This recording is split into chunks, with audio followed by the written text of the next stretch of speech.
প্রিয় দর্শক, স্বাগত জানাচ্ছি গ্রামীণ ফোন তৃতীয় মাত্রাধিকবার জন্য। গতকাল আমরা কথা বলছিলাম বঙ্গবন্ধু হত্যা মামলার আসামি অবসরপ্রাপ্ত লেফটেন্যান্ট কর্নেল খন্দকার আব্দুর রশিদের সঙ্গে।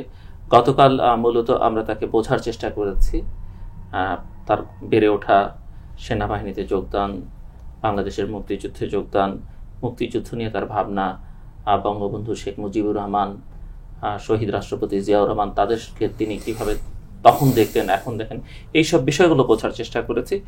এবং আজকে মূলত মূল ঘটনায় আমরা প্রবেশ করবার চেষ্টা করব, অর্থাৎ যে কারণে তিনি সবচেয়ে বেশি আলোচিত, বঙ্গবন্ধু হত্যাকাণ্ড এবং 1975 বাংলাদেশকে কিভাবে বদলে দিয়েছে, 75-এর 15ই আগস্ট, 3রা নভেম্বর, 7ই নভেম্বরের ঘটনাগুলি, এইসব ঘটনার সঙ্গে তাদের সংশ্লিষ্টতা, অন্য কারা এই ঘটনাগুলোর সঙ্গে যুক্ত ছিলেন, কিভাবে অনেক অজানা কথা আছে যেগুলো তারা হয়তো কখনোই বলেননি। আমরা আশা করছি যে কর্নেল আব্দুর রশিদ এখন অন্তত বলবেন, এবং সে কারণেই তাকে আজকেও আমরা স্টুডিওতে আমন্ত্রণ জানিয়েছি। কর্নেল আব্দুর রশিদ, আপনাকে স্বাগত আমাদের স্টুডিওতে আবারও। আপনাকে অশেষ ধন্যবাদ। গতকাল আমরা কথা বলছিলাম বাংলাদেশের যাত্রার শুরুটা যেভাবে হয়েছিল, কিভাবে হয়েছিল, আপনি কিভাবে দেখছেন। আজকে একটু খুব শর্টলি জানতে চাইব যে 75-এর 14ই আগস্ট পর্যন্ত 16ই ডিসেম্বর থেকে এই সময়টা, বা আওয়ামী লীগ সরকারের সময়কাল, মুজিব সরকারের সময়কালটাকে আপনি কিভাবে খুব সংক্ষেপে মূল্যায়ন করেন, যতটা সংক্ষেপে সম্ভব? আমার মতে 16ই ডিসেম্বরের পর থেকে এবং শেখ মুজিবুর রহমান দেশে ফেরত আসার পর থেকে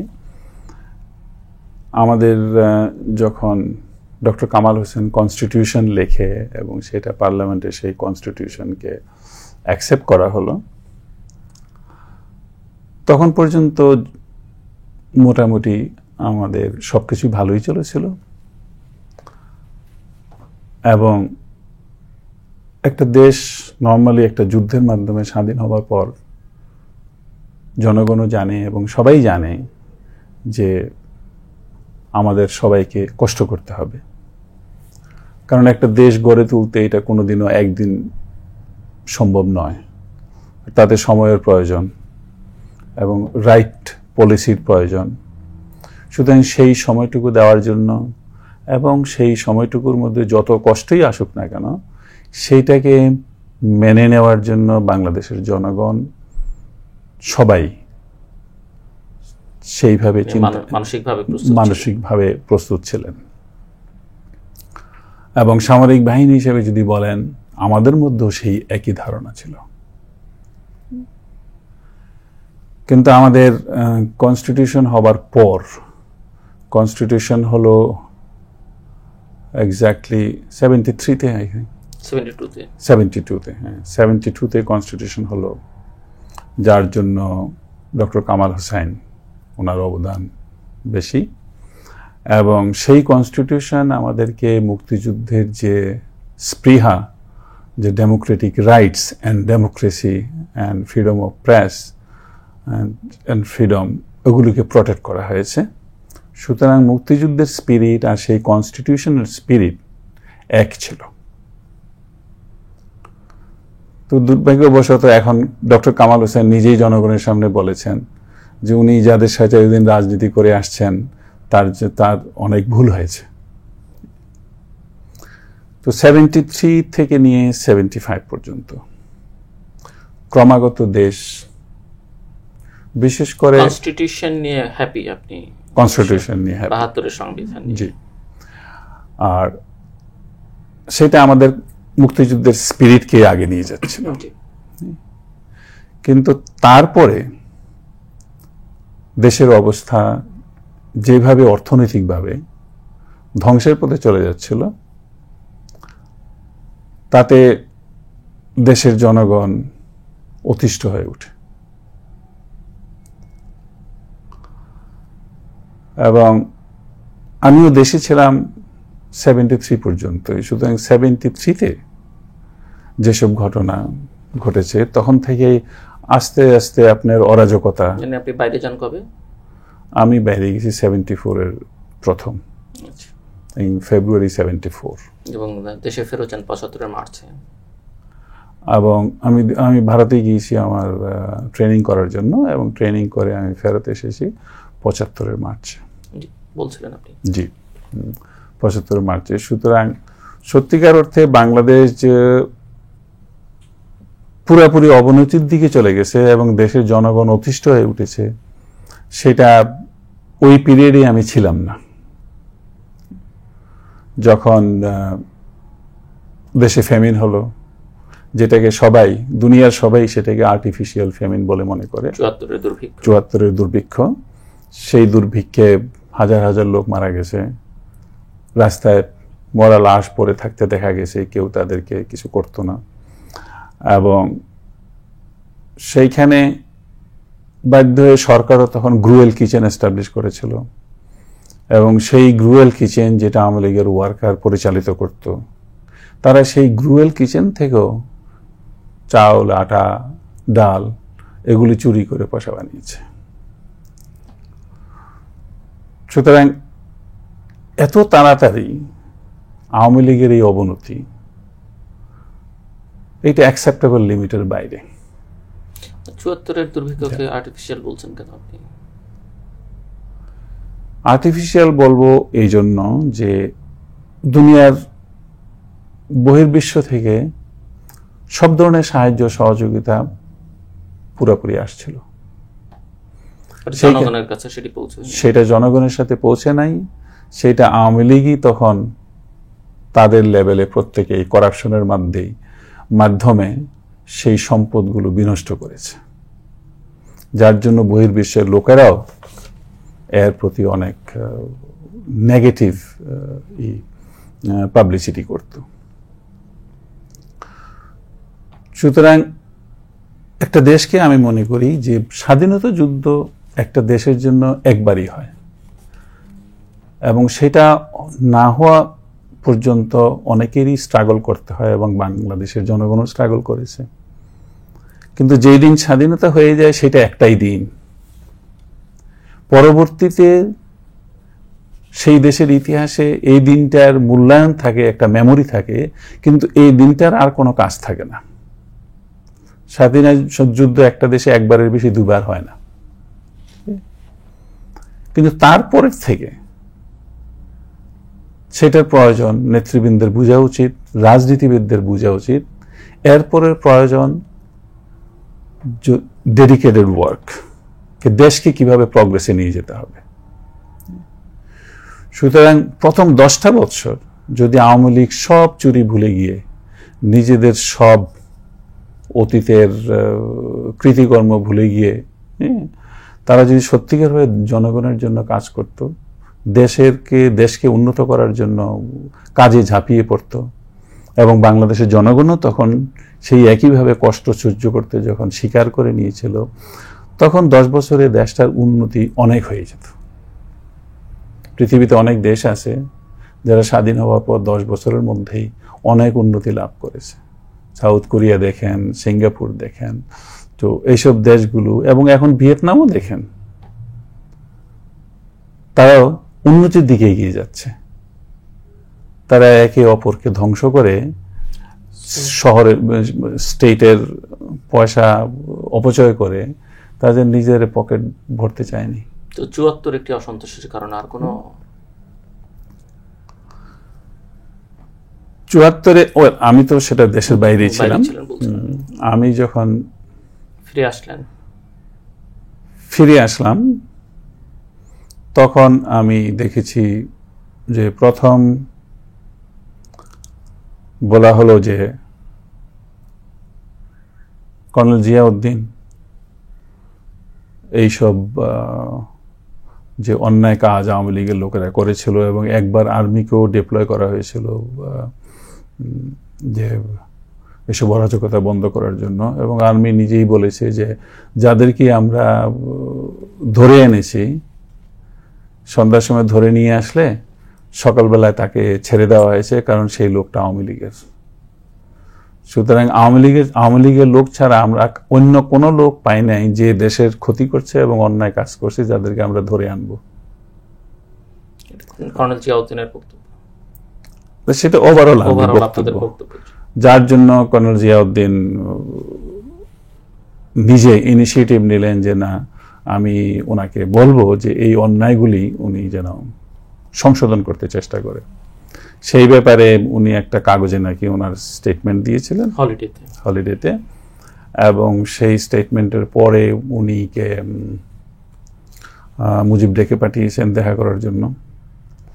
তো ওনার সামনেও উনি ওই ধরনের বক্তব্যই রেখেছিলেন, যেই মিটিংয়ে নর্মাল প্র্যাকটিস অনুযায়ী জেনারেল শফিউল্লাহ এবং জেনারেল জিয়াও উপস্থিত ছিলেন,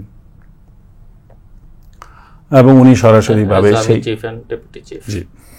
ওইখানে উনি সরাসরিভাবে সব যাই খুব ছিল ওনার, উনি সেটা বক্তব্য প্রকাশ করেছেন, এবং সেই সাহসিকতা এবং মানসিকতা ওনার ছিল।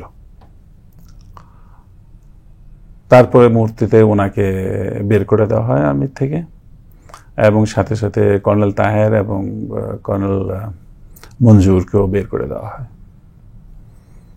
এবং কর্নেল মঞ্জুর চলে গেলেন ভারতে মিলিটারি অ্যাটাচি হিসাবে পোস্টিং, আর কর্নেল তাহেরকে পরবর্তীতে একটা চাকরি দেওয়া হয় সি ট্রাক ডিভিশনে। আর ওনারা তো আর্মিতে ছিলেন, হ্যাঁ, যখন বের করে দেয় তখন বের করে দিয়ে তারপরে কর্নেল জিয়াউদ্দিন শুনেছিলাম যে উনি পালিয়ে গিয়ে সর্বহারার সাথে যোগাযোগ করে কমিউনিস্ট ধরনের কোনো মুভমেন্ট সেটার সাথে জড়িত হওয়ার বা হয়েছেন বা হওয়ার চিন্তা ভাবনা করেছেন। তো অনেকদিন কোনো খোঁজ খবর পাওয়া যায়নি ওনার। তারপরে সে কি একটা ঘটনাতে আপনার যেরকম মেজর ডালিম, তারপরে শাহরিয়ার আরো কয়েকজনকে শেখ মুজিব বের করে দিয়েছিলেন। মেজর ডালিমের ঘটনাটা কি এরকম ছিল যে তার ব্যক্তিগত একটি ঘটনা, একটি বিয়ের অনুষ্ঠানে তিনি সহস্রী গিয়েছিলেন, সেখানে আওয়ামী লীগের ঢাকা সিটি প্রেসিডেন্ট কাজী গোলাম মোস্তফা ছেলের সঙ্গে কোনো একটা ঝামেলা হয়েছিল এবং তাকে এবং তার ওয়াইফকে তুলে নিয়ে গেছিলেন। সেই ঘটনার অভিযোগ জানাতে বঙ্গবন্ধুর কাছে গিয়েছিলেন এবং তিনি শুনেছিলেন, বিচার করবেন বলেছিলেন, কিন্তু করেননি, এবং পরে ক্ষোভটা প্রকাশ করেছেন মেজর ডালিম। সে কারণে কি এরকম কোনো ঘটনা আপনার জানা নেই? সেটা না, এই ঘটনাটা আমি শুনেছি এসে, কিন্তু সেই ক্ষোভ কতটুকু প্রকাশ করছে সেটা আমার জন্য বলা মুশকিল, সেটা ডালিম নিজে বলতে পারে। আর সুতরাং এইসব ঘটনা, তারপরে আর্মির মধ্যে তখন আর একটা ক্ষোভ ছিল যে আর্মির সত্যিকার অর্থে আর্মি যে দেশে থাকে, কনস্টিটিউশন হওয়ার পরে আর্মির একটা what we call TOE, the table of organisation and equipment, সেই জিনিসটার অ্যাপ্রুভাল দিতে হয়। দেওয়ার পরে আর্মির এক্সিস্টেন্স ইজ কনস্টিটিউশনালি লিগ্যাল, এবং তারপরে আর্মির বেতন, প্রমোশন, ইউনিট কতটা থাকবে না থাকবে, এগুলির ব্যাপারে একটা ক্লিয়ার কাট পিকচার হয়। শেখ মুজিব সেই আর্মির TOE অ্যাপ্রুভালই দেননি, কখনই দেননি। আর্মির লোকেরা বেতন ঠিকই পেয়েছে, কিন্তু এটা বলা হয়তো as a sort of ad hoc relief, একটা যে সাবসিডিয়ারি বাজেটের একটা অংশ যেটা লিগ্যালিটি নাই, but still as an special budget সেটা দিয়ে যেত, সুতরাং সেটা করা হতো। অথচ অল্টারনেটিভলি রক্ষী বাহিনী উনি ক্রিয়েট করেছিলেন তখন, এবং রক্ষী বাহিনী TOE everything was timely approved, এবং আর্মির থেকেও অনেককে উনি সিলেক্ট করে নিয়ে JRB-তে দিয়েছেন। আর JRB-র ট্রেনিং সেন্টার খোলা হলো সাভারে, যেখানে ট্রেনিং রেসপন্সিবিলিটি দেওয়া হয়েছিল ভারতীয় আর্মি অফিসারদেরকে। তো এগুলো এক ধরনের সেনাবাহিনীর অভ্যন্তরে অসন্তোষের কারণ আপনি মনে করেন, যে একদিকে JRB তৈরি করা, প্যারালাল একটা ফোর্স তৈরি করা, অন্যদিকে সেনাবাহিনীর ভেতরে নিয়োগ পদোন্নতি, এগুলোতে কোনো নিয়ম নীতি না থাকা, পেশাগত যোগ্যতা, দক্ষতা, এগুলো বিচার বিবেচনা, আমি দেখেছি সবাই এই ব্যাপারে কথাবার্তা বলতো। এই বিষয়ে কি অফিসার এবং সোলজারের মধ্যে মানে একমত, একই ধারণা পোষণ করতেন কিনা, এরকম কোনো ব্যাপার ছিল কি? এটা মোটামুটি যাদের সাথে কথা হচ্ছে সবার মধ্যে আমি এসে, কারণ যেটা 1 বছরের উপরে বাইরে ছিলাম, এসে সবার মধ্যে একটা বিরাট ক্ষোভ দেখতে পেয়েছি। আপনি যখন বাইরে তখন তো বাকশাল করা হলো দেশে। হ্যাঁ, দেশে বাকশাল করা হলো, সেটা তারপরে সমস্ত পলিটিক্যাল পার্টি ব্যান করা হলো, তারপরে সমস্ত কাগজ বন্ধ করে দেওয়া হলো। 4টে পত্রিকা খোলা ছিল, 4টে পত্রিকা, 4টে সিলেক্টেড খোলা ছিল, বাকি সব বন্ধ করে দেওয়া হলো। আর আরো কিছু কিছু অ্যাকশন ছিল, তো যেটা আমাদের স্বাধীনতা যুদ্ধের সাথে, প্রিন্সিপালের সাথে যায় না, এবং সেটি আপনাদেরকে ক্ষুব্ধ করেছে। হ্যাঁ, সেটা যথেষ্ট ক্ষুব্ধের কারণ হয়ে দাঁড়িয়েছিল। এবং আপনারা কি ফিল করছিলেন যে মুজিব সরকারের জনপ্রিয়তা ক্রমশ হ্রাস পাচ্ছে এবং তার ব্যক্তিগত জনপ্রিয়তা, এরকম মনে হয়েছে আপনাদের কাছে? জি, এরকম সাধারণভাবে এরকম মনে হয়েছে। শুধু তাই নয়, আমরা অনেকের সাথে যে কথাবার্তা হয়েছে এবং আওয়ামী লীগ করে যারা লোকাল এমপি, এরকম অনেকের সাথেই আমাদেরও পরিচয় আছে, তো সেই হিসেবে ওদের সাথেও যখন কথাবার্তা হয়েছে তখন ওদেরও একই ক্ষোভ ছিল। বিশেষ করে জেনারেল ওসমানীর সাথে আমার অনেক কথা হয়েছে এবং ওনারও ক্ষোভ যথেষ্ট ছিল।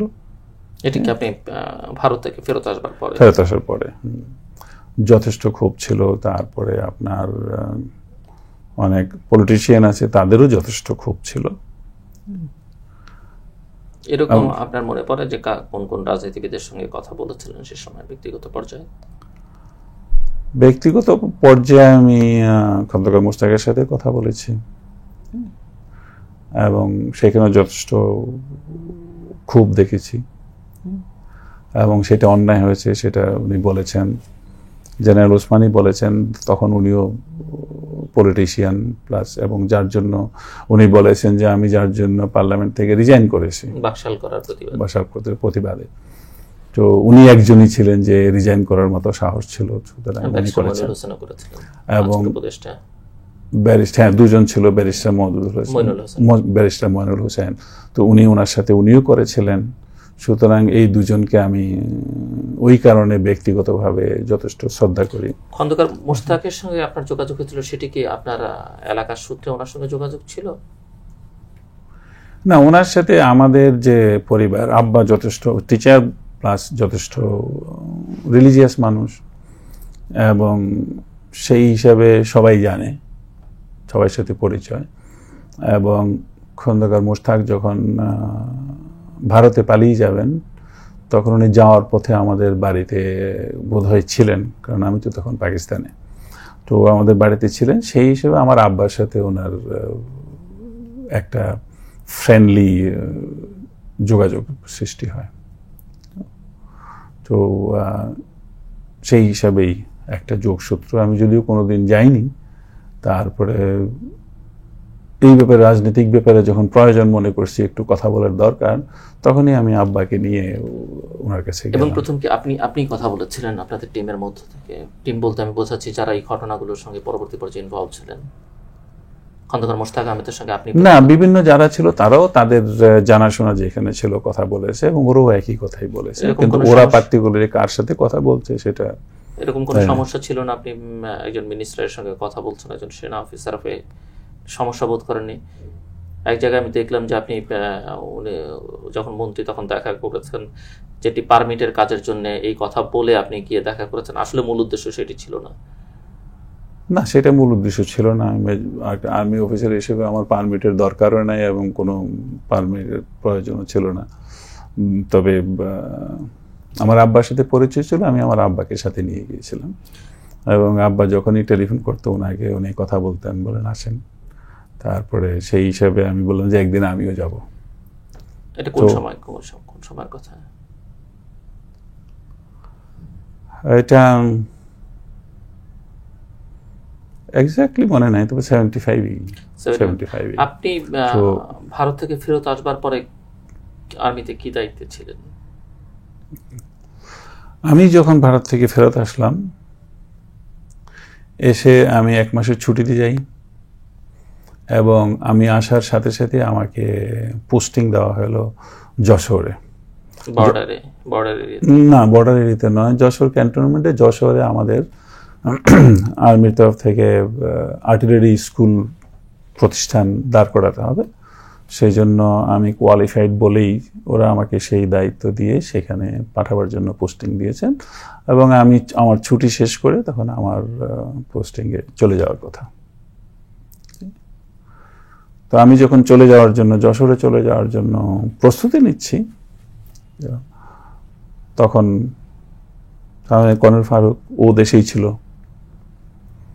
কর্নেল ফারুক আমাকে প্রথমবার, যে আমি যখন ছিলাম না তখন আর্মির ভিতরে কি ধরনের আলাপ আলোচনা চলছে, তারপরে এখন জিয়াউর রহমান কি মনে করেন, সেই হিসাবে কর্নেল ফারুক আমাকে বলেছে, এবং আমি সবই শুনেছি।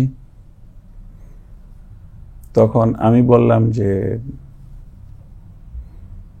জিয়াউর রহমান যা ভালো করে সেটা হয়তো দেশের জন্য ভালোই হবে, আর এই যে পরিস্থিতি, এই পরিস্থিতি যদি বদল করার প্রয়োজন হয় তাহলে সে করতে পারে। এটা কর্নেল ফারুক আপনাকে ব্রিফ করেছেন যে আর্মির মধ্যে যে ক্ষোভ অসন্তোষ আছে, ক্ষোভ অসন্তোষ এবং অবস্থার একটা পরিবর্তন বা সরকারের বদল করবার জন্য মূল ভূমিকাটা পালন করছেন জিয়াউর রহমান, এবং সেই হিসাবে জিয়াউর রহমানের সাথে তার অনেক কথাবার্তা, আলাপ আলোচনা হয়েছে।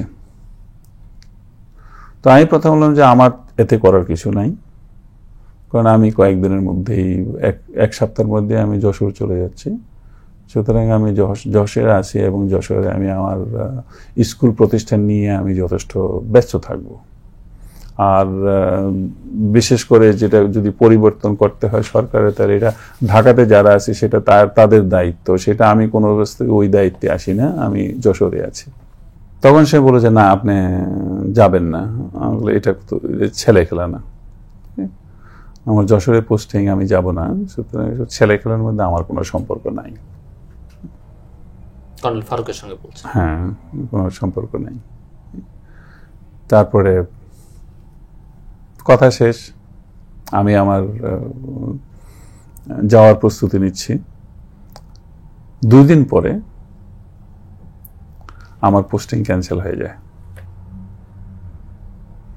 আমার পোস্টিং তখন যশোর থেকে ক্যান্সেল করে আমার এই পুরানো ইউনিট 2 ফিল্ড রেজিমেন্টে আমাকে দায়িত্ব গ্রহণ করতে বলা হয়।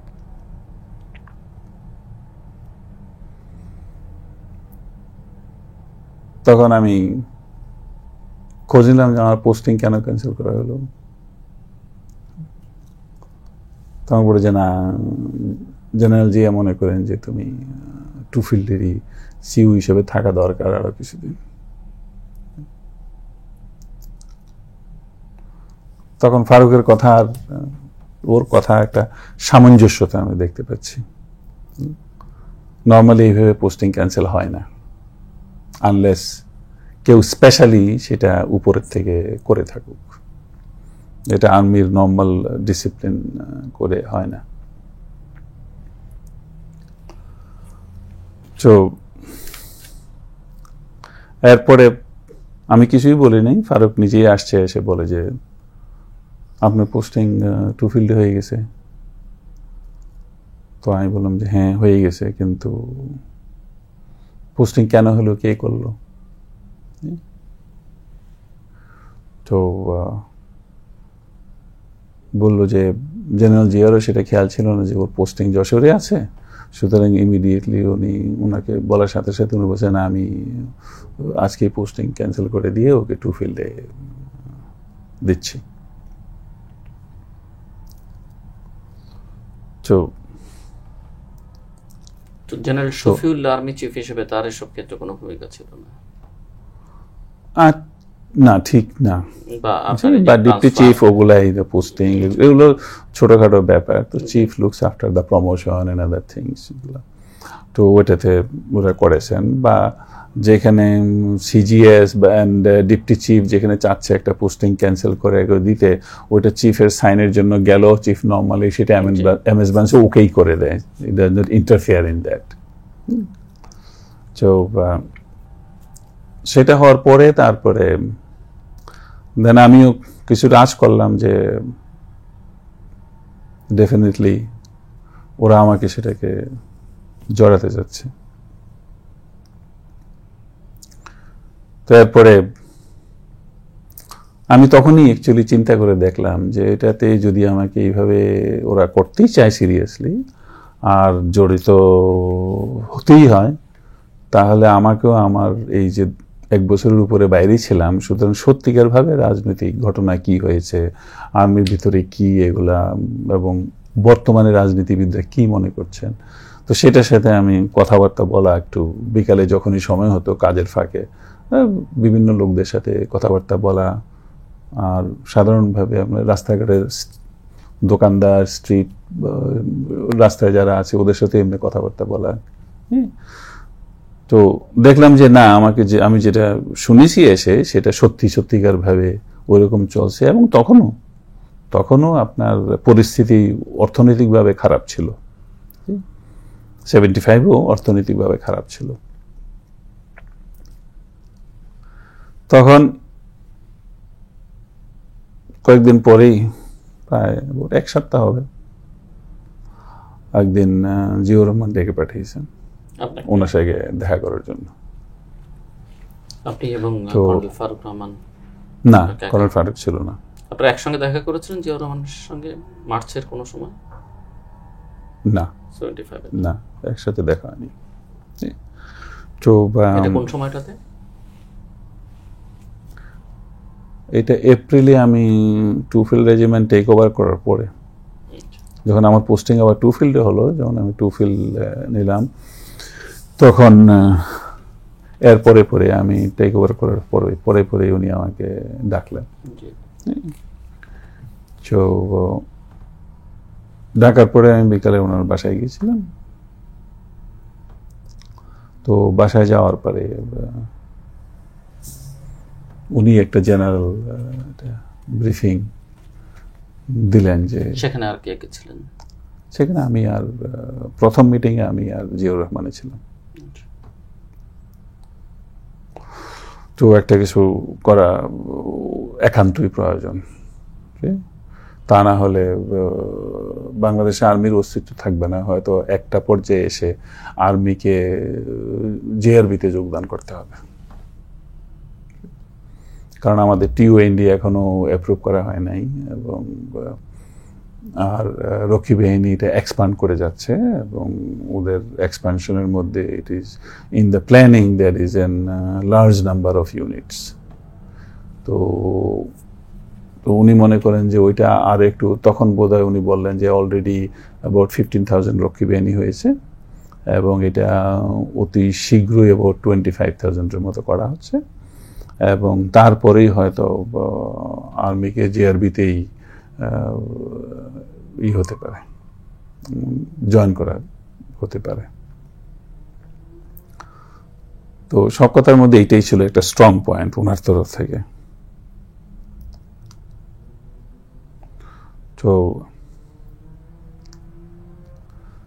তো লাস্ট টাইমে অনেকক্ষণ শোনার পরে, আমারও অভ্যাস, আমার বেশি কথা বলার অভ্যাস নাই, আমি শুনি বেশি, বলি কম।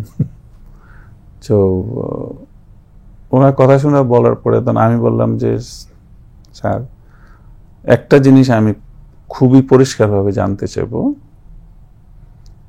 যে পরবর্তীতে কি হওয়া উচিত, সেইটা আমার প্রথমে পরিষ্কার হতে হবে। মানে ক্ষমতার পরিবর্তন করলেন, ইনিশিয়াল লেভেলে যে কথাবার্তা কর্নেল ফারুকের সঙ্গে হলো বা জিয়ার সঙ্গে হলো, তাতে মানে ওনারা কি চাইছিলেন? যে ওনারা পরিবর্তন চেয়েছিলেন, সরকারি পরিবর্তন, উত্থান করে পরিবর্তন করে, এটা মিলিটারি চেঞ্জের মাধ্যমে এটা পরিবর্তন। আমি বলি মিলিটারি চাইলে পরিবর্তন যে কোনো সময়ে রাজনৈতিক সরকারকে পরিবর্তন করতে পারে, কিন্তু আমি চাইবো যে এই পরিবর্তনের আগে আমার জানতে হবে এই পরিবর্তনের পরে কি হবে। সুতরাং এটার পরিবর্তে কি হবে ওইটাকে যদি আমি বিশ্বাস করতে পারি, ওইটার প্রতি যদি আমার আস্থা আসে, তাইলে আমি আপনার জন্য কাজ করতে পারি। আর যদি সেইটাতে আমার বিশ্বাস না থাকে, তাহলে আমার পক্ষে কোনো কাজ করা সম্ভব হবে না। আপনার ক্ষতি অবশ্যই আমি করব না, কিন্তু আমি ওইসব ধরনের কোনো কাজে থাকবো না। তো তখন উনি বললেন, আচ্ছা 2-3 দিনের মধ্যে আমি তোমাকে ডাকবো। তারপরে আরেকদিন ডাকলেন। তো ডাকার পরে তখন আমি ওনার এখানে কর্নেল তাহেরকে দেখলাম, যে কর্নেল তাহের। তিনি তখন সেনাবাহিনীতে নেই তো? না, উনি সেনাবাহিনীতে নেই, উনি তখন সি ট্রাক ডিভিশন, ওনাকে বের করে দেওয়া হয়। তো তাহেরকে দেখা, তো আমাদের তিনজনের কথা হলো। তো ওদিন জিয়াউর রহমান বেশি কিছু কথা বলেননি। তো উনি বললেন যে পরবর্তীতে কি হবে সেটার পুরোপুরি যা কিছুই চিন্তার মধ্যে আছে সেটা তাহের তোমাকে ব্রিফ করবে, তুমি তাহের থেকে শুনে নেবা, কারণ এইখানে অত বেশি কথা বলার দরকার নেই, এটা সময়ের প্রয়োজন। সুতরাং ওইটা একটা ডিটেইল ডিসকাশনের মতো। সুতরাং সেখানে এটা ভালো জিয়াউর রহমানের বাসায়, জিয়াউর রহমান মইনুল রোডের বাসায়, যে তাহের সাথে করবো, তাহের তোমাকে পুরোপুরি একটা আইডিয়া দিবে। তো এরপরে আমাকে জানিও তুমি। ঠিক আছে।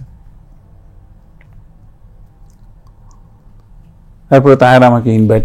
তাহেরের সঙ্গে কথার আগে আমি একটু জানতে চাইবো যে সেনাবাহিনীর অভ্যন্তরে মুক্তিযোদ্ধা অমুক্তিযোদ্ধা বা রিপ্যাট্রিয়েট যারা, এরকম কোনো দ্বন্দ্ব ছিল কিনা? একটি তো রক্ষী বাহিনীর কারণে অসন্তোষ ছিল, অভ্যন্তরে এরকম কোনো সমস্যা ছিল কিনা? অভ্যন্তরে সেইখানেও একটা সমস্যা ছিল সত্যি। সেটা হলো যারা নভেম্বর পর্যন্ত ফ্রিডম ফাইটার হিসেবে যোগদান করেছে তাদেরকে বাংলাদেশ সরকার 2 বছরের সিনিয়রিটি দিয়েছিল। সুতরাং সেই হিসাবে যারা পরে রিপ্যাট্রিয়েট হয়ে এসছে। আপনি পেয়েছিলেন সেই সুবিধাটা? জি পেয়েছিলাম। এবং যারা রিপ্যাট্রিয়েট হয়ে এসেছে তাদের চেয়ে অনেকে জুনিয়র হলেও অনেকে আবার বাংলাদেশ আর্মিতে সিনিয়র হয়ে গেছে 2 বছরের। সুতরাং সেই হিসাবে কর্নেল ফারুক সেই সুবিধাটা পাননি। কর্নেল ফারুক সেই সুবিধা পাননি। তো সেখানে এই যে 2 বছরের সিনিয়রিটি, সেটা নিয়ে যারা রিপ্যাট্রিয়েটেড ওদের মধ্যে একটা ক্ষোভ ছিল, কারণ আমরা একসাথে কোর্স করেছি, একসাথে অফিসার হয়েছি। সুতরাং এখানে এসে ও 2 বছর সিনিয়র হয়ে যাওয়া, তো সেই হিসাবে কর্নেল ফারুকের মাথায় কি সেই ক্ষোভটাও কাজ করেছে বিভিন্ন সময়? সেটা আমি ওরকম ভাবে দেখি নাই কোনো সময়। আপনারা এই যে মুজিব আমলের দুর্নীতি সন্ত্রাস নিয়ে কথাবার্তা বলেছেন এবং আপনারা বলছেন যে উনি এগুলো অ্যালাউ করেছেন সবসময় এবং তিনি তার দলের বিরুদ্ধে কখনো ব্যবস্থা নেননি। তো এগুলো ওনাকে জানাবার বা ওনাকে সংশোধনের কোনো উদ্যোগ আপনাদের দিক থেকে সরাসরি না হলো পরোক্ষভাবে কোনো সুযোগ ছিল কিনা বা আপনারা নিয়েছিলেন কিনা? না, সেই সুযোগটা তো কর্নেল জিয়াউদ্দিন সেটা দিয়েছিল, কাগজে লিখেছে এবং ওনার সাথে ব্যক্তিগতভাবে দেখা করে বলেছে, কিন্তু তাতে কোনো কাজ হয়নি। পরবর্তীতে ওকে চাকরি থেকে বের হতে হয়। সুতরাং তারপরে তো আর ওনার সাথে এইসব ব্যাপারে কোনো কথা বলার প্রয়োজন আসে না। তো আপনারা মনে করেন যে তিনি সবসময় চাইতেন তার দলীয় নেতাকর্মীদের মুক্ত রাখতে এবং এইসব বিষয়ে যেন আপনারা কোনো ধরনের ব্যবস্থা না নেন, এইসব বিষয়ে সরাসরি হস্তক্ষেপ করতেন উনি? সরাসরি হস্তক্ষেপ, যখন আর্মি ডেপ্লয়েড ছিল অনেক লোককে ধরা হয়েছে, কিন্তু আলটিমেটলি দেখা গেছে এক রেপিস্টকে ধরা হয়েছে, ও আওয়ামী লীগের। তারপরে টেলিফোন গেছে যে ওকে ধরে নিয়ে গেছে আর্মি, ইমিডিয়েটলি টেলিফোন আসছে যে ওকে ছেড়ে দেওয়া হোক। তারপরে আরেকটা ঘটনা হয়েছে, একবার আমি ইলেকশন ডিউটিতে গিয়েছিলাম আপনার 73 ইলেকশনের ডিউটি গিয়েছিলাম টাঙ্গাইলে। জি, ইলেকশনে গিয়েছিলাম, এটা ছিল টাঙ্গাইলে। এখানে আছে আপনার ডক্টর আলিম আল রাজি ছিল একজন ক্যান্ডিডেট, আর তার পরিবর্তিতে আওয়ামী লীগের ছিল, ওই এলাকার আওয়ামী লীগের কে মনে আছে আপনার? আমার নামটা এখন মনে পড়ছে না। তো ইম্পর্টেন্ট আওয়ামী লীগের, শেখ সাহেবের যথেষ্ট ক্লোজ। তো সেখানে আমি যখন ডিউটিতে গিয়েছি, তো ডিউটিতে যেয়ে আমি দেখলাম যে সেইখানে সত্যিকার অর্থে বা জনগণের যে মতামত বা প্রকাশ করেছে, এতে আলিম আল রাজি সাহেব জিতবেন। এবং ইলেকশনের দিন সত্যিকারভাবে আলিম আল রাজি জিতত। এবং তখন অনেক কমপ্লেন আসলো যে প্রত্যেকটা সেন্টারে এরকম আওয়ামী লীগ দখল করে নিয়ে ভোট স্টাফিং করছে। তো আমি কয়েকটা জায়গায় গেলাম, গিয়ে আমি এগুলো বন্ধ করলাম এবং ডক্টর আলিম রাজি বললাম যে আমি চাই যে এখানে অন্তত সারা বাংলাদেশে ফেয়ার ইলেকশন হোক বা না হোক, এইখানে ফেয়ার ইলেকশন হোক, অন্তত এটা ফেয়ার ততটুকু টাইম পর্যন্ত হবে যতটুকু টাইম আমি এখানে আসি। সেখানে আমি খুব স্ট্রিক্টলি করলাম যে না, ফেয়ার, সবাই যেতে হবে। এবং ইলেকশন অনেক কষ্ট করে ইলেকশনটাকে আমি বলবো যে তারপরেও রিগিং করছে আওয়ামী লীগ, বাট একটা অ্যাকসেপ্টেবল লিমিটে আমি ফেয়ারনেসটা আনছি যেন আলিম আল রাজির লোকগুলা অত ক্ষিপ্ত না হয়। তারপরে সন্ধ্যার পরে বাক্স টাক্স এসে এনশিওর করলাম যে এটা কেউ রাস্তার মধ্যে এটাকে জোর করে নিয়ে না যায়। সব বাক্সগুলি পৌঁছে দিয়ে তারপরে আমি রেস্ট করতে গেছি যে এখন তো কাউন্টিং হবে আর কি। তো তখনকার দিনে আপনি ইলেকশন কমিশনের রিপোর্ট যদি দেখেন, ওই কাউন্টিংয়ে ইনিশিয়াল যে রিপোর্টিং, এটার মধ্যে Alim Al Razi was heading, was ahead of the Awami League candidate. তারপরে আমার কাছে ওরা আসলো যে দেখেন ওরা তো এখন স্টাফিং করে দিবে। যে আমি তাড়াতাড়ি ওখানে গেলাম, ডিসি এসপি সবাই ছিল, যে অ্যাবসলিউটলি ফেয়ার কাউন্টিং হবে, এখানে কোনো ধরনের কোনো হবে না। তারপরে আর ডিসির কাছে শেখ সাহেবের থেকে ডাইরেক্ট টেলিফোন আসতেছে, একটা না একটা কিছু করতেই হবে। আর মাঝখান দিয়ে আমি ফেসে আছি, আমার সামনে এটা হতে পারে না। তারপরে ওরা বলল যে না, এটা এখন আর্মিকে বলতে হবে। তো শেখ মুজিব নিশ্চয়ই আর্মিকে বলছে। বলার পরে খালেদ মোশাররফ তখন আমাকে টেলিফোন করলো, বললো যে তুমি ওখানে কাউন্টিং এ কি করতেছো? আমি বললাম না, কিছুই করতেছি না, ডিউটি আছে, এখন রাতের বেলা কাজ নেই, তাই বসে বসে দেখছি ভোট কেমনে কাউন্টিং হয়। ওখানে তোমার থাকার দরকার নাই, তুমি চলে আসো। তুমি চলে যাও।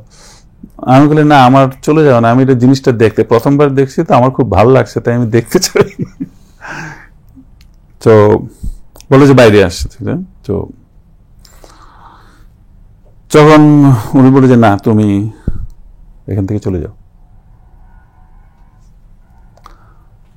তখন আমি বললাম যে হ্যাঁ, আমি এখান থেকে, আমি যদি ভোট কাউন্টিং সেন্টার থেকে যদি আমাকে চলে যেতে হয়, তাহলে আমি এই 1 মিনিটের মধ্যে টাঙ্গাইল ছেড়ে আমি ঢাকায় ফেরত চলে আসতেছি আমার ইউনিটি ট্রুপস নিয়ে। আমি একদম ক্লিয়ারলি বললাম, I will just move from Tangail with my troops just within half an hour. কারণ আর্মি হেডকোয়ার্টার থেকে আমাকে অর্ডার না দিলে আমি উইথড্র করে ঢাকাতে ফেরত যেতে পারতেছি না। আমাকে টাঙ্গাইলে অতদিন পর্যন্ত থাকতে হবে যতদিন পর্যন্ত আর্মি বলে।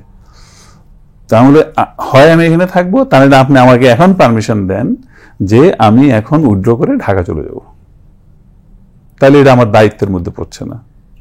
তো বলছে ঠিক আছে, আমি দিলাম, তুমি চলে আসো, এখন ঢাকায় চলে আসো।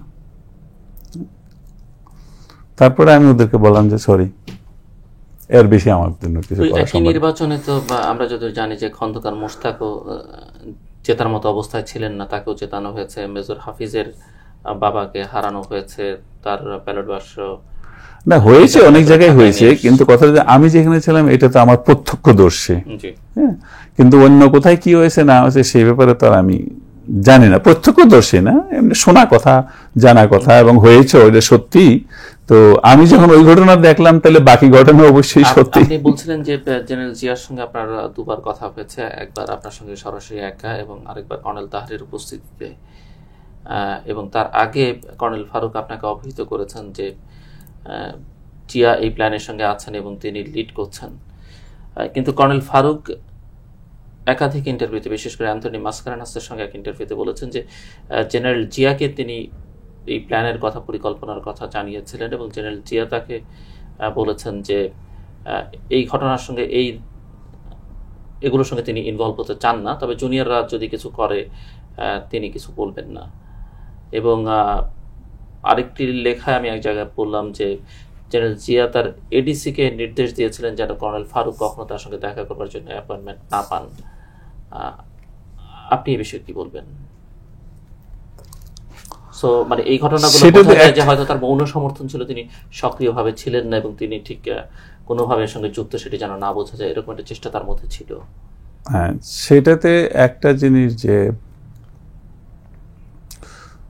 কর্নেল ফারুকের সাথে হয়তো কথা অতটা না বলতে পারেন, কারণ কর্নেল ফারুকের সাথে বেশি ডিটেল আলাপ করা বা ই করা হয়তো উনি মনে করতে পারেন যে যেহেতু কর্নেল ফারুক একটু বেশি কথা বলে, একটু বেশি ভাগাভাগি দৌড়াদৌড়ি করে এবং বেশি লোকের সাথে যোগাযোগ করতে চায়, তো সেই জন্য হয়তো উনি মনে করেছেন যে এটা সিকিউরিটি ওয়াইজ হয়তো উনি মনে করেননি, তার জন্য হয়তো বেশি করেননি।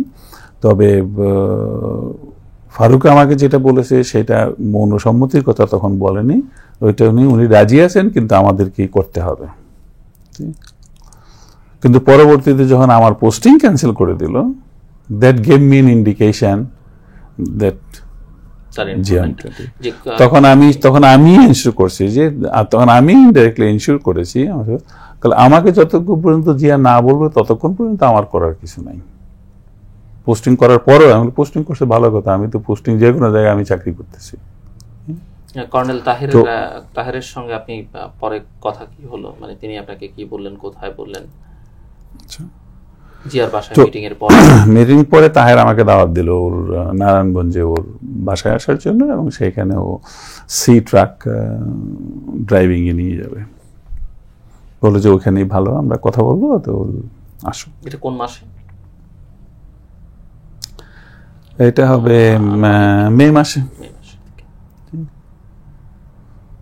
তো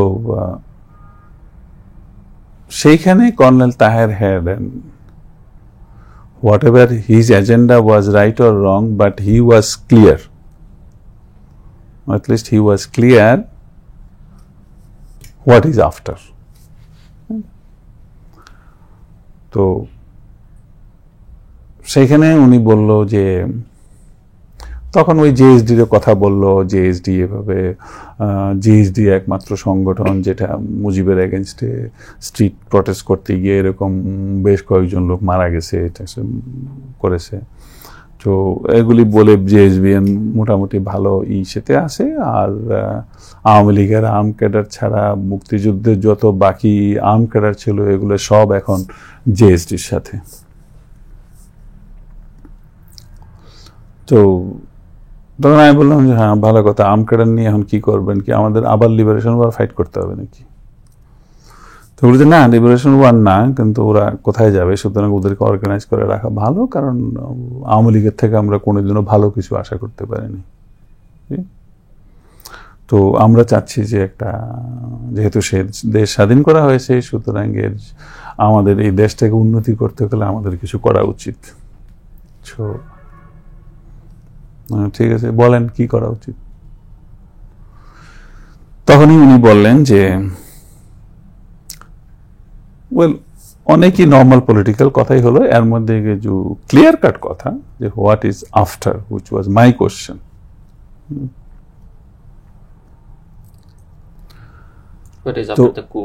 হ্যাঁ, my question, what is after. তো সেখানে উনি বললেন যে General Zia should be the president and the chairman of a revolutionary council. We will have 10-member revolution council. সেখানে Zia should be the chairman. আর বললো যে তুমি তো থাকবেই, আমি ওনার চেয়ে জুনিয়র, তুমি তো থাকবেই, এবং কর্নেল ফারুকও থাকবে, আর এছাড়া কর্নেল তাহের থাকবে, আরও এইভাবে 10 জনের নাম ধরলো। এখন বাকি অনেকে আমি চিনি না, আর্মির তো সবাইকে আমি চিনি, কিন্তু বাকি ওদেরকে আমি চিনি না।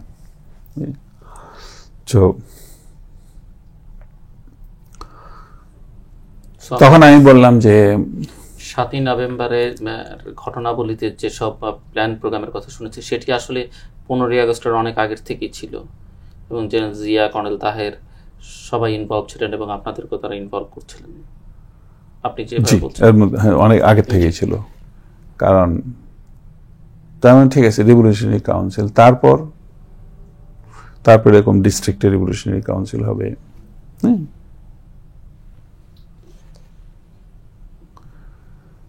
তো আমি বললাম যে রিভলিউশনারি কাউন্সিল হবে, ডিস্ট্রিক্টে রিভলিউশনারি কাউন্সিল হবে, তো ডিস্ট্রিক্টে এখনো তো গভর্নরশিপ হবে, ওয়ান পার্টি হয়েছে, তো রিভলিউশন হইলে তো রিভলিউশনের কোনো পার্টি থাকে না। তো ইট ইজ ইনডাইরেক্টলি পলিটিক্যাল ল্যাঙ্গুয়েজে one party is a revolutionary party. Military টার্মে if you take it, it's a revolutionary council. তো ওইটার মধ্যে আর এটার মধ্যে বেশ কম কি? তো না, ওরা সব দেশের ক্ষতি করতেছে, আমরা তো দেশের ক্ষতি করার জন্য করব না। আমি বলি ঠিক আছে, ভালো কথা। তো যদি সেটা হয়, তাহলে আমি যদি মনে করি যে আমি আওয়ামী লীগের, এখন এরকম একটা পরিস্থিতি যদি আমাকে ফেস করতে হয়, তাহলে আমার তো সুযোগ আছে যে আমি আবার ভেগে ইন্ডিয়াতে চলে যাব।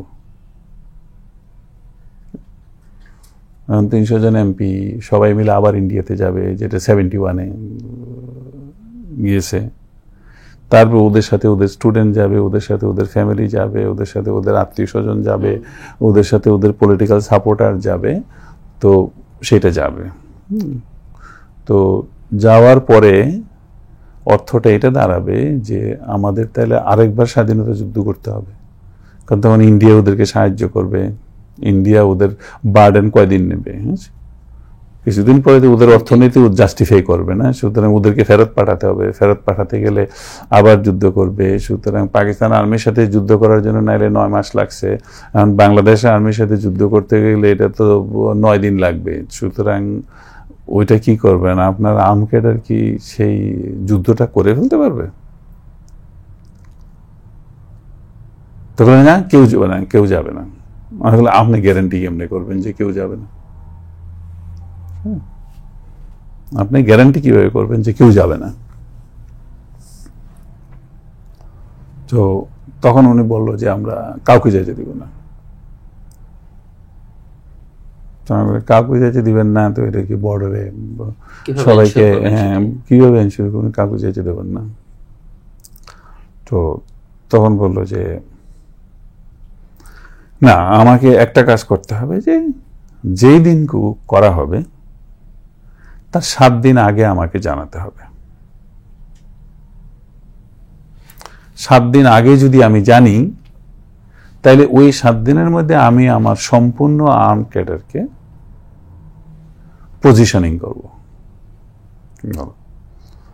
পজিশনিং করে কি করবেন, কোথায় পজিশনিং করবেন? বলে যে আমরা ইম্পর্ট্যান্ট আওয়ামী লীগের যতগুলো আছে তাদেরকে আমরা মেরে ফেলব, ডিস্ট্রিক্ট লেভেলে কয়েকজনকে, আর সেন্ট্রাল লেভেলে সেন্ট্রাল কাউন্সিলে যারা আছে তারা। সুতরাং 1 সপ্তাহ সময় পেলে তারা কে কোথায় আছে এটা খুঁজে ওদেরকে পজিশনে নিতে হবে, যেন ওরা পালাইতে না পারে।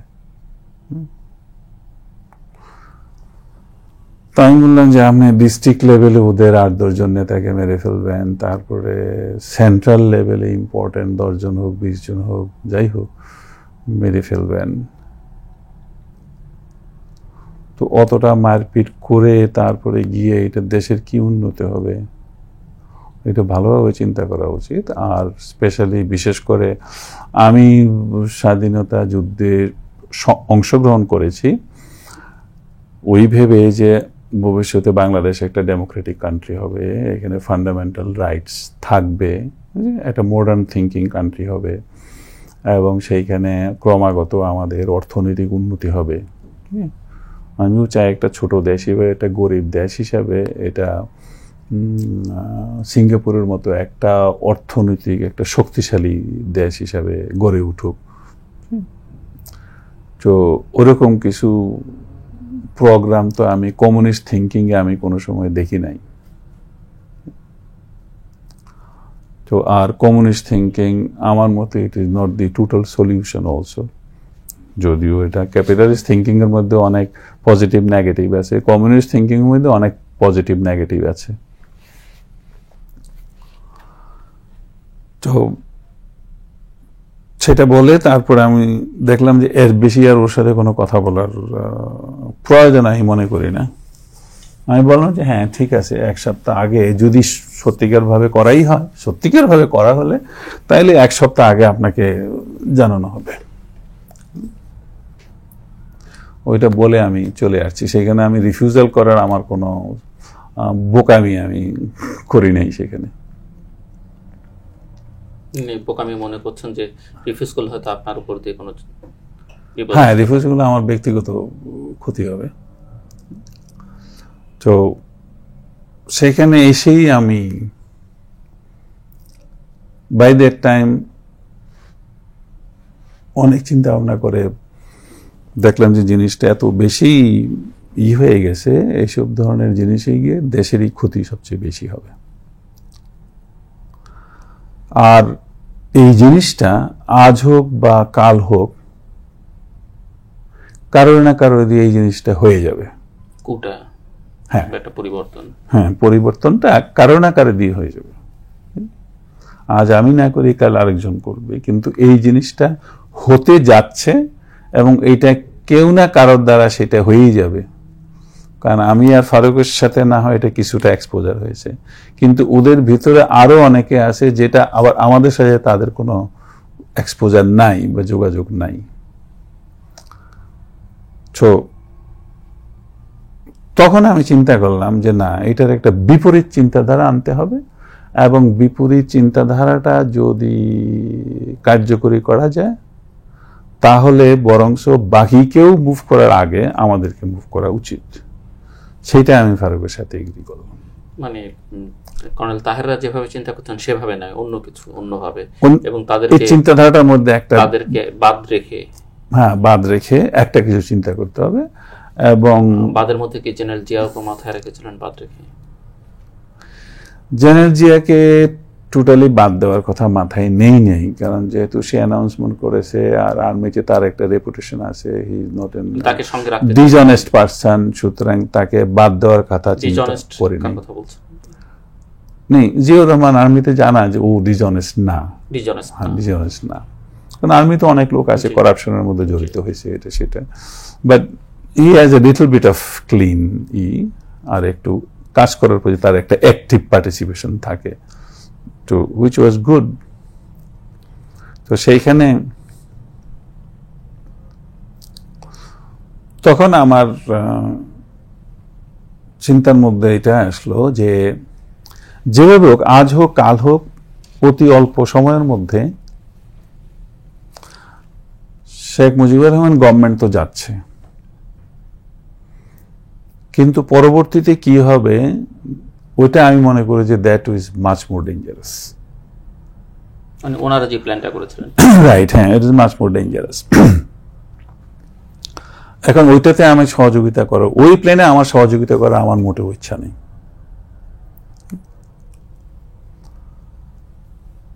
আর শেখ মুজিবের বাঁচাবার কোনো রাস্তায় নেই, কেউ আরো অনেক গ্রুপ আছে যেটা হোক কেউ না কেউ ওইটা করবেই। কর্নেল তাহের এবং জিয়ার সঙ্গে যখন কথা হচ্ছিল তখন কি ওনাকে মেরে ফেলার কোনো কথা ওনারা বলেছিলেন কিনা? মানে একটি তো কর্নেল তাহের বলেছেন যে আওয়ামী লীগের ডিস্ট্রিক্ট লেভেলের নেতাদেরও মেরে ফেলা হবে, বা জেনারেল জিয়ার মধ্যে এই মোটিভটা দেখেছেন কিনা আপনি?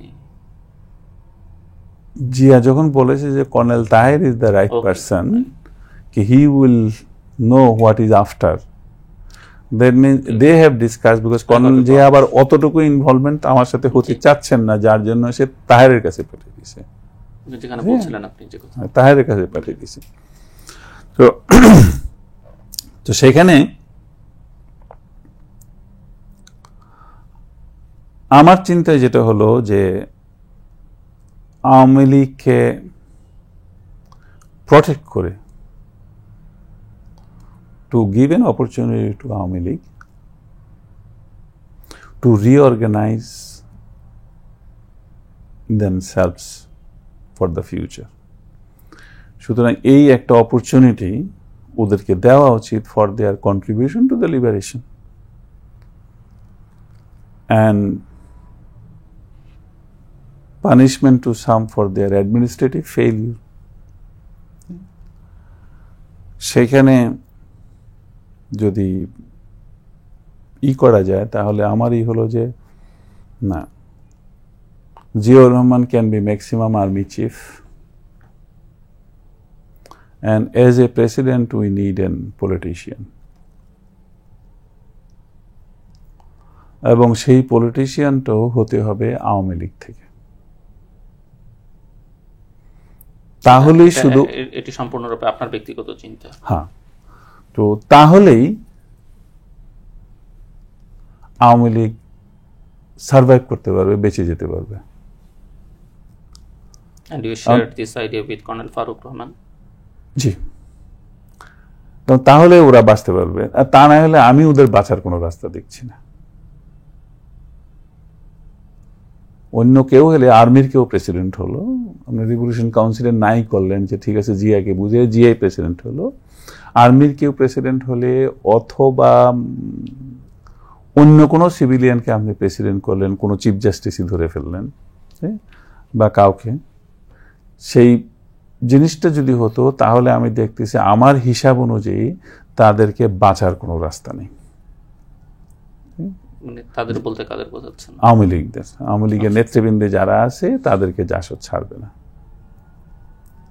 আপনার মাথায় ছিল যে যাই হোক না, পরিবর্তনটা হোক, আওয়ামী লীগ দল হিসেবে টিকে থাকুক এবং তারাই দেশটা পরিচালনা করুক, সংশোধিতকে প্রধান বাধা যাদেরকে মনে করে সংশোধন থাকবে, সংসদ থাকবে এবং প্রেসিডেন্ট যে হবে তাকে আওয়ামী লীগের থেকেই সিলেক্ট করতে হবে, যে এগ্রি করবে তাকেই নেওয়া হবে।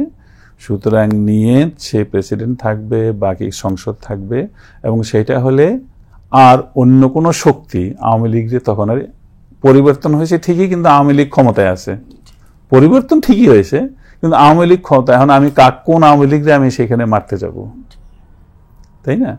তো সেই হিসেবে আওয়ামী লীগ সার্ভাইভ করবে আর বাকিরা তখন ডিফেন্সিভে চলে যেতে হবে, বাকিদের অফেন্সিভে আসার কোনো স্কোপ নাই। জি, আজকে আমরা এই পর্যন্ত শেষ করি, বাকিটা আগামীকাল আপনার মুখ থেকে আবার শুনবো। প্রিয় দর্শক, আমাদের অনুষ্ঠান সম্পর্কে আপনারা লিখবেন, লিখবার ঠিকানা পরিচালক দ্বিতীয় মাত্রা channel I, GPay box 2433 Dhaka 1000। যারা ইমেল করতে চান করতে পারবেন এই অ্যাড্রেসে tmaat@ccn-media.com, এবং SMS এর মাধ্যমে আপনাদের মতামতগুলো আমাদের জানাতে পারেন 6969 নাম্বার SMS করে, যে কোনো মোবাইল থেকে। আমরা কথা বলছিলাম বঙ্গবন্ধু হত্যা মামলার অন্যতম আসামি অবসরপ্রাপ্ত লেফটেন্যান্ট কর্নেল খন্দকার আব্দুর রশিদের সঙ্গে। আমরা আবারও বাকি বিষয় নিয়ে, অর্থাৎ এখন পর্যন্ত আমরা পরিকল্পনার অংশে আছি এবং এটি বোঝা গেছে যে এই পরিকল্পনা, বঙ্গবন্ধু মুজিবকে হত্যা বা ওই সরকারের পতন ঘটানোর পরিকল্পনা কেবলমাত্র তাদের মধ্যে ছিল না, অন্য অনেকের মাথায় ছিল এবং নানা ধরনের ষড়যন্ত্র সে সময় হয়েছে, সেগুলো নিয়ে তিনি কথা বলছিলেন। বাকিটা আমরা শুনবো আগামীকাল চ্যানেল আইতে তৃতীয় মাত্রায় একই সময়। ততক্ষণ পর্যন্ত আপনারা ভালো থাকুন, সুন্দর থাকুন এবং সুখে থাকুন।